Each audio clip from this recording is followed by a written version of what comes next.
नमस्कार, मैं अलका अग्रवाल सिक्तिया प्रस्तुत हूँ अपने इवेंट नोट नोटा और लोटा के साथ। वे बोले, मैडम चारों चुनाव का मौसम है, आपका इस इलाके में बड़ा वर्चस्व है, खड़ी क्यों नहीं हो जाती? बीएमसी के इलेक्शन होने वाले हैं। अक्सर लोग हमें चने के झाड़ पर चढ़ाते रहते हैं और हम चढ़ भी जाते हैं। वो बात अलग है कि अगेन एंड अगेन हम गिरते हैं, चोट भी लगती है, पर हम फिर खड़े हो जाते हैं। पर फिर भी हमने पूछ ही लिया, अगर हम हार गए तो बोली तो क्या हुआ? बहुत से नेता तो खड़े ही हारने के लिए होते हैं। यहाँ से हारे वहाँ चले गए, वहाँ से हारे यहाँ आ गए, लुढ़क पट्टे का गेम खेलते रहते हैं। अचानक हमें एक नेता की बात याद आई। वो कहते रहते हैं कि हम लोग का शरीर में ना गोल गोल गेंद का बाल जैसा लगा रहता है, गोल गोल गेंद के जैसा कुछ लगा रहता है। हमारा शरीर ना इधर उधर लुढ़कता रहता है। हमको जिस डायरेक्शन में मलाई दिखता है, हमारा शरीर उसी डायरेक्शन में लुढ़क जाता है। खैर, हम बड़े उत्साहित होकर बोले, तो हमें अब करना क्या होगा? बोले, कुछ नहीं, जो राजनीतिक पार्टी आपको टिकट दे दे, चलिए चक्कर लगा दें।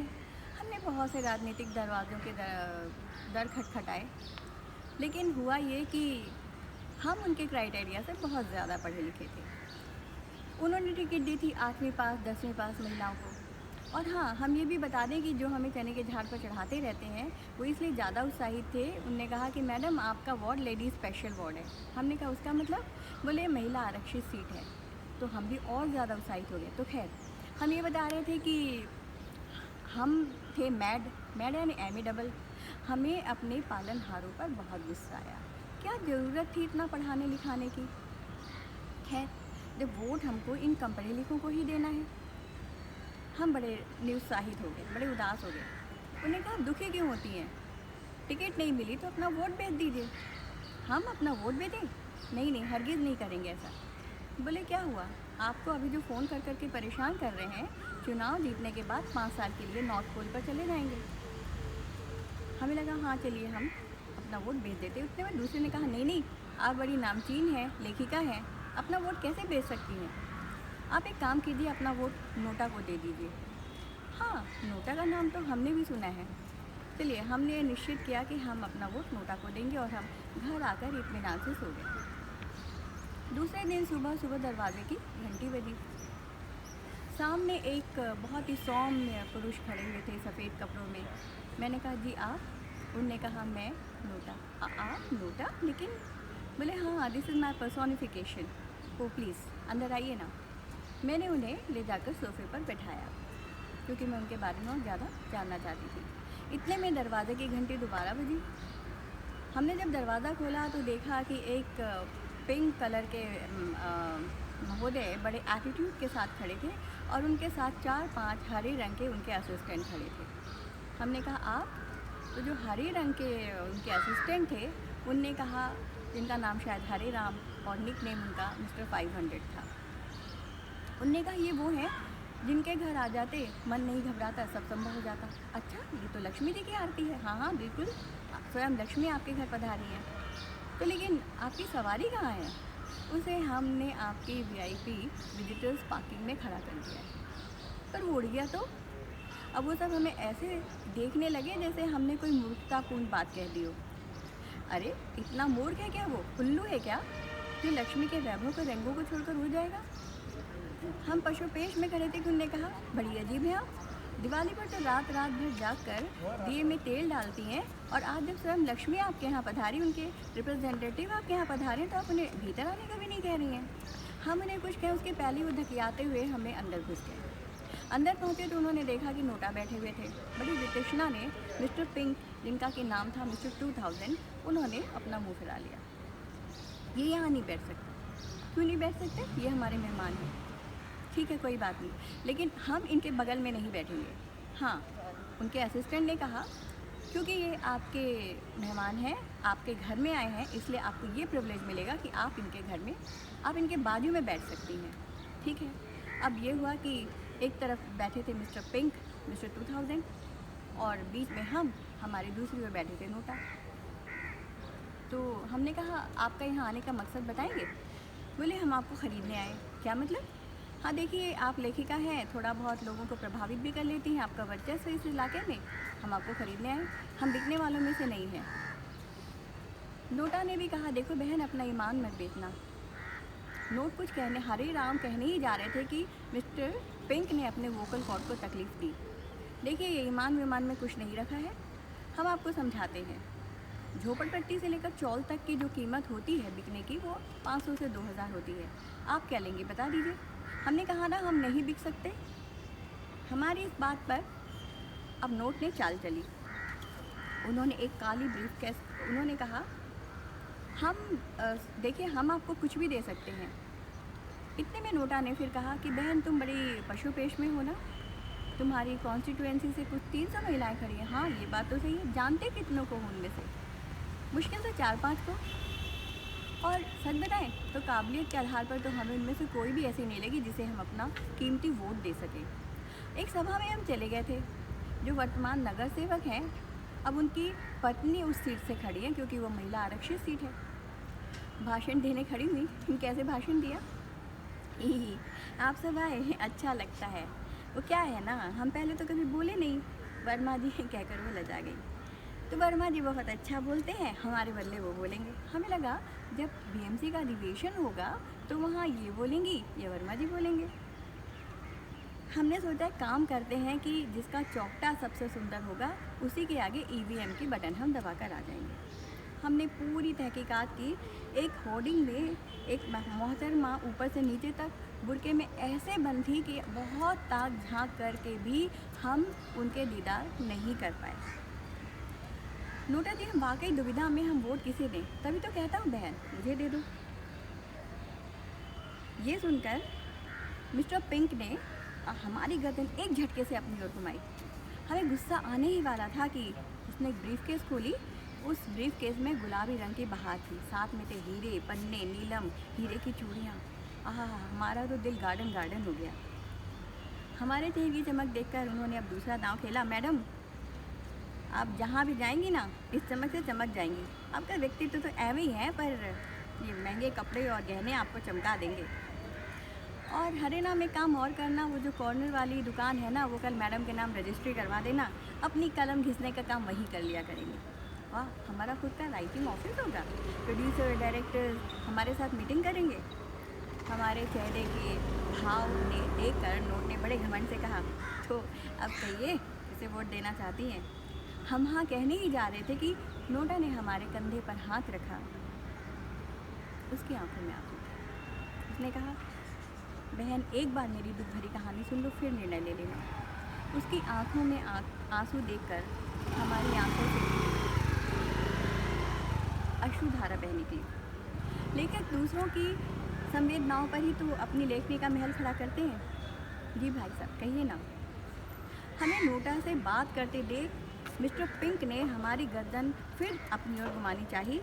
हमने उसे उंगली दिखाकर चुप कर दिया। ये हमारे लेखक की खुददारी थी। हाँ नोटा भाई कहिए। बहन, अगर आप इजाज़त दें तो अपने कुछ दोस्तों को बुला लो।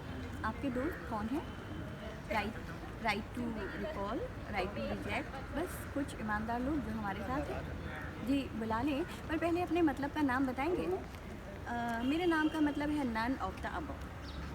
अच्छा एक बात बताओ, ये कहाँ का न्याय है कि मुझे 11,000 वोट मिले, दूसरे को 10, तीसरे को 9, फिर भी मैं नहीं जीत सकता क्योंकि मेरे पास जनबल और बाहुबल नहीं है?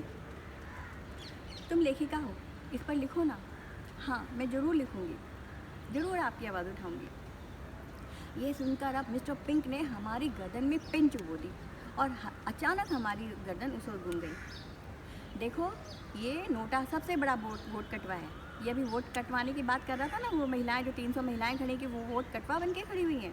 तुम्हें पता है मेरे एक प्रत्याशी ने मेरी सहायता से लोगों के घर भर दिए, सबके घर पैसों से भर दिए, शराब पिलाई, क्या क्या नहीं किया। लेकिन इस नोटा ने क्या किया? मेरे प्रत्याशी को 10,000 वोट मिले, दूसरे को 10,000, 500 मिल गए, इसे 10,600 मिल गए। अगर ये नहीं खड़ा होता तो मेरा प्रत्याशी नहीं जीत जाता। अब देखो तुम ये सब फालतू की बातें छोड़ो। मुझे पता है कि तुम अपने घर के पास एक लाइब्रेरी खुलवाना चाहती हो। हाँ पर आपको कैसे पता? देखो मैं इतना शक्तिशाली हूँ, मुझे सब कुछ पता रहता है। मैं तुम्हारी मदद इसमें करूँगा, तुम इसकी बातों में मत आओ। और एक काम करना, एक ब्रीफकेस से तुम्हारा पेट नहीं भरता तो कल 4-5 ऐसी और भिजवा दूँगा। इतने में नोटा की रिस्किया की आवाज़ हमें सुनाई दी। उफ, हम क्या करें, नोट को वोट दें कि नोटा को? एक काम करते हैं, आप दोनों के बीच हम वाद विवाद कर लेते हैं, जो जीता समझो हमारा वोट उसका हो जाएगा, ठीक है? तो मिस्टर नोट, आप ये बताइए, आप जिसके साथ होते हैं उनका क्या होता है? वो अंबानी, अडानी, टाटा, बिरला, सजनानी, बिनानी बन जाते हैं। अब नोटा भी अपने करुण रस से बाहर आकर रौद्र रूप में आ चुका था, और मैं जिसके साथ होता हूँ वो अन्ना हजारे बन जाते हैं और ईमानदार नेताओं की फसल हो जाते हैं। नोट बैंक ने हंसा, वो फसल कैसे उगती है सबको पता है। नोटा ने फिर कहा, महात्मा गांधी जैसों का समर्थन तो मुझे मिलता है। अरे किस गलत फहमी में जी रहा है? महात्मा गांधी तो मेरे साथ मुस्कुराते हैं, मेरे वजूद को बढ़ाते हैं। अब नोटा का ये दांव उल्टा पड़ गया था, पर उसने हार नहीं मानी। उसने फिर कहा, देख नोट, तेरे कारण है महंगाई, सट्टा बाजार, काला बाजारी, सारे काले कारनामे तेरे कारण है। तेरी तो दुनिया ही काली है। काली? फिर ऐसा नोट, अरे मूर्ख, उस काली दुनिया में जो रंग है वो सब मेरी ही तो माया है। नोटा ने कहा, माया महा ठगिनी हम जानी। नोटा की इस बात पर नोट बोला, वो ये कहते हैं जिसको माया नहीं मिलती। इस पर नोटा ने बोला, और जिसको मिलती है वो यूपी में हार जाते हैं और फिर हार का ठिकरा ईवीएम पर फोड़ते हैं। बात को घुमा मत, अपने आप को बड़ा सफ़ेद पोश कहता है ना, तुझे पता है सारे सफ़ेद पोश अपने काले कारनामे मेरे रंगों में छिपाते हैं और सफ़ेद पोश बन जाते हैं, सफ़ेद पोश बन जाते हैं, सब मेरे आगे बिक जाते हैं। नोटा ने बड़े ओज के साथ कहा, लेकिन मैं नहीं बिकूंगा। अच्छा ये बता, आज जो तू कपड़े पहन कर आया है कहाँ से खरीदे? और मानव तन में जो तू अभी खड़ा है, इसको ज़िंदा रखने के लिए जो खाना खाता है वो कहाँ से खरीदता है? और ये मिनरल वाटर की पानी पी रहा है ना? अरे नदी तालाब का पानी पिएगा ना, इतना पॉल्यूटेड है कि टाइम टाइम फिस कर जाएगा। कहाँ से मिलता है ये सब से? अब नोटा ने उल्टा दांव मारा, अच्छा तुझसे किसी का भावनात्मक लगाव है, या तुझे किसी से भावनात्मक लगाव है? तो तू ही बता दे, तुझसे किसका भावनात्मक लगाव है? नोटा सैंटी हो गया, बोला, ज़िंदगी भर नहीं भूलेगी वोटिंग वाली वो सुबह एक सुंदरी आई, अपनी उंगली मशीन पर दबाई और निकलने लगी। फिर व्याकुल होकर वापस आई और बोली, मुझे इस नोटा को देखना है। उसे रोका गया पर वो फिर भी आई। उसकी और मेरी आंखें चार हुई। उसकी आंखों में दर्द तैर गया। सॉरी डियर नोटा, मैं चाहती तो वोट तुम्हें देना थी, पर कल क्या हुआ, कमल, इंजन, पंजे पर सवार कुछ लोग आए। एक ने तो इस कदर इमोशनल अत्याचार किया कि मैं क्या कहूँ, कहने लग गया, तुम मेरी बहन हो। और मैंने बहन धर्म निभाया, पर हाँ सच कहती हूँ, अगली बार सारी जंजीरें तोड़कर मैं तुम्हारे ही प्रेम के गीत गाऊंगी। सच बताऊँ, शर्मा कर वो बोली, मैं तुझसे मिलने आई वोट देने के बहाने। उसका और मेरा प्रेम संवाद आंखों ही आंखों में चल रहा था कि महिला अधिकारी ने उसे खींचकर बाहर कर दिया। नोट हंस कर लोट पोड़ने लगा। उसकी फ़नी हंसी देखकर हमें भी हंसी आने लगी। हंसते हंसते नोट बोला, और ले, एक सुंदरी की आंखों के इशारे पर इतना उछल रहा है, मुझे तो ना जाने कितनी सुंदरियां अपने दिल के पास छिपा कर रखती। हमें उसकी इस बात पर शर्म आई। खैर, तब तक नोट और नोटा में गर्मा गर्म बहस छिड़ गई थी। हमारी गर्दन कभी दाएं ओर घूम रही थी, कभी बाएं ओर, और हमारी गर्दन के 12 बज गए थे। हमारी आह सुनकर नोट ने इमीडिएट नोटिस लिया और अपने इमीडिएट प्रभाव से बेस्ट फिजियो को बुलाकर हमारी गर्दन ठीक करा दी। हम बड़े प्रभावित हुए। नोट ने कहा, देखिए मैडम, इस हॉट डिस्कशन से दिमाग का दही बन गया, ज़रा चाय बना लाइए। नोटा ने बोला, हाँ बहन, चाय की तलब तो महसूस हो रही है, हमारी बाई आती होगी, आकर बना देगी। नोट इस पर बोला, तुम्हारी बाई आने वाली नहीं है अभी जल्दी। क्यों? वो एक पार्टी की रैली में गई है पैसे लेकर। हम चाय बनाने जा रहे थे, उतने में नोट ने फिर से बड़े घमंड जगह, और मैडम सुनो, वो जो कड़क नोट से खरीदी कड़क चाय है ना, उससे बनाना, और ज़रा अदरक और इलायची डाल देना, जो कल 100 रुपये के नोट से खरीदी थी, और ज़रा हाँ ब्रांडेड क्रॉकरी मिलाना जो मॉल से लाई थी। हमें लगा नोट सच ही तो कह रहा है। अगर हमने नोट देकर बिल नहीं बनवाया होता और बिना बिल पे किए बाहर निकलने लगते तो टैग के साथ हम भी बीप बीप करके टैग हो जाते। हम चाय बना ही रहे थे कि वॉचमैन ने दरवाजे की घंटी बजाई। वो बाई को लेकर आया था। मैडम, लीला को ले आया हूँ। कहाँ थी? परसों रुपया लेकर सपा की रैली में गई थी, कल कांग्रेस की, आज भाजपा और शिवसेना की। लीला, तुम्हें शर्म नहीं आती? डांटा हमने उसको। उसने अपनी पीठ का पल्लू ऊपर किया। मैडम ये देखो, ये क्या है? ये किसने मारा तुम्हें? मैडम, दारू चखना के लिए मेरा नवरा मारा मेरे को। रुपया नहीं दी थी ना, आपका पगार भी नहीं मिला था, और वो जो 2 से 1 वाली मैडम है ना, वो भी मेरा रुपया काट ली। अब बताओ, पैसा नहीं मिलेगा तो हम खाना किधर से खाएगा? अपने बच्चे को भी मिठाई लाने का, मर्द को अद्धा और अद्धा ला के देने का। कभी कभी हमारा भी तो नया कपड़ा पहनने का मन करता है ना, पर तुम लोग देता है क्या? क्या करेगा? पैसा नहीं कमाएगा तो? बाई के दुख के सागर की सुनामी में हम बहने लगे और हमें नोट की महिमा बहुत बड़ी लगने लगी। हमने सोच लिया हम नोट को ही वोट देंगे, हम भी अपने आप को बेच देंगे। तभी वॉचमैन बोला, मैडम वो आपका लेख है ना साफ सुथरे चुनाव वाला, हम भी पढ़ा और अपने दोस्त लोग को भी पढ़ाया। आप बहुत अच्छा लिखती हैं। सच में? हमको लगा चलो हम नोटा को ही वोट दे देते हैं। बड़े कश्मकश में हम चाय लेकर जब ड्राइंग रूम में पहुँचे तो तब नोटा के दोस्त और नोट के कुछ उद्योगपति दोस्त आ चुके थे। वाह, इतने बड़े बड़े लोग आज हमारे घर। चाय की चुस्कियों के बीच नोटा के दोस्त ने कहा, आजकल नोटा पर बुद्धिजीवी, सुप्रीम कोर्ट के जज सब बड़ी बातें कर रहे हैं।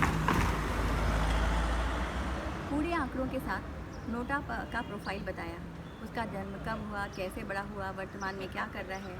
नोट ने फिर बड़े घमंड से कहा, क्या होने वाला है? देखो मेरे साथी कितने बड़े बड़े हैं, कितने बड़े उद्योगपति हैं। उसके सारे उद्योगपति साथियों ने उसे हक किया। वी लव यू नोट, उसने भी उन्हें हक किया। नोटा के साथियों ने कहा, पर तुम्हें पता है जब से नोटा आया है कितने ऐसे लोग जो वोट देने कभी घर से नहीं निकलते थे वो बाहर निकलने लगे हैं। नोट ने कहा, अमेरिका के चुनाव में मेरी महिमा देखी थी? ब्लॉग लिखने वाले एक लेखक ने कहा, तुम्हें पता है अगर वहाँ नोटा ऑप्शन होता तो हिलरी क्लिंटन और ट्रंप की जगह नोटा ही जीतता। इस बीच हमें नेशनल इंटरनेशनल मीडिया से फ़ोन आने लगे थे। हमारी फेसबुक जो हमेशा लाइक्स और कमेंट्स के बगैर सुनी पड़ी रहती थी, आज अचानक मालामाल हो गई, क्योंकि हमारे घर में नोट और नोटा के बीच गर्मा गर्म बहस जो छिड़ी हुई थी और इतने बड़े बड़े लोग हमारे घर आए हुए थे। सबकी टीआरपी बढ़ने वाली थी। हमने सोचा हम जब किसी साहित्य का कार्यक्रम करते हैं और अंग्रेज़ी का एक अखबार जो हिंदी साहित्य का सबसे बड़ा पुरस्कार देता है, उसमें जब हम अपनी कोई न्यूज़ छपवाना चाहते हैं तो वो कह देते हैं हमारा पाठक हिंदी साहित्यकारों को नहीं जानता, और हम अपनी बड़ी बड़ी उपलब्धि छोटे से छोटे पत्र में तक नहीं छपवा पाते हैं। पर आज अहो भाग्य, हमारे सारा देश विदेश का मीडिया हमारे घर आ रहा है। धन्य होगा हमारा अंगना, अब हम तो ऑस्कर तक छलांग लगा सकते हैं। उतने में एक फ़ोन आया, मैडम बीबीसी की टीम 5 मिनट में आपके घर पहुंचना चाहती है, एड्रेस कंफर्म कर दीजिए। हमने एड्रेस कंफर्म किया, कुछ ही देर में दरवाजे की घंटी बजी। हम दौड़ते हुए दरवाज़ा खोलने पहुंचे। दरवाजे पर पहुंचते ही पूछा, आप बीबीसी में किस पोस्ट पर हैं? सामने से आवाज़ आई, बीबीसी। वो कहा, मैडम जी बीबीसी यानी बीबीसी, हम तो दूध बेचते हैं। तो बीबीसी वाले अब दूध भी बेचने लग गए? अरे हम आपका दूध वाला है, कलवा पांडे का भाई ललवा। बीबीसी भी अब कलवा ललवा को रखने लग गई है। वाह, भारत की महिमा बहुत अपार है। हमने कहा, अंदर आइए, कोई बात नहीं, ललवा हो या कलवा हो। मैडम आइए नहीं, लाइए। जी क्या लाइए? अरे लोटा। लोटा किस लिए? अरे दूध लेंगे कि नहीं? अब अचानक हमारी नींद खुली। सामने हमारा दूध वाले का भाई खड़ा था। तो एक सपना था। दूध का लोटा हाथ में लिए हम बड़े उदास भाव से सोच रहे थे, ना नोट मिला, ना वोट, ना नोटा, हाथ में रह गया लुढ़कन लोटा।